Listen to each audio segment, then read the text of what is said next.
তিন শ্রেণীর ব্যক্তির বিরুদ্ধে আল্লাহ বলেন আমি নিজেই কিয়ামতের দিন মামলা দায়ের করব। I will be against them in the day of judgment.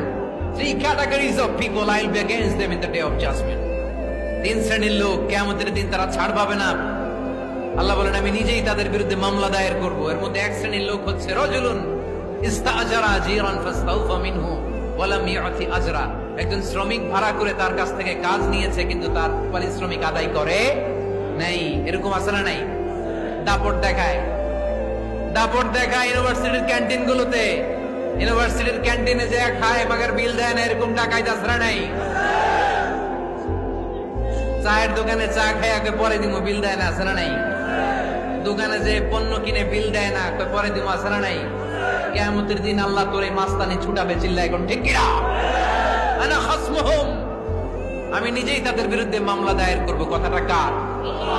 এজন্য বিশ্বনবী বললেন খবরদার, মেহনতি মানুষ, খেটে খাওয়া মানুষ, এদের দোয়া কবুল হয়ে যায়। আতুল আজিরা আজরাহু ক্বাবলা আন ইয়াজিফা আরাকুহু। খবরদার, বিশ্বনবী বললেন শ্রমিকের ঘাম শুকিয়ে যাওয়ার আগে তাদের পারিশ্রমিক মিটিয়ে দাও। বিশ্বনবীর বিখ্যাত হাদিস, আতুল আজিরা আজরাহু ক্বাবলা আন ইয়াজিফা আরাকুহু। শ্রমিকের ঘাম মাটিতে লাগার আগে, শুকিয়ে যাওয়ার আগে তাদের পারিশ্রমিক মিটিয়ে দাও।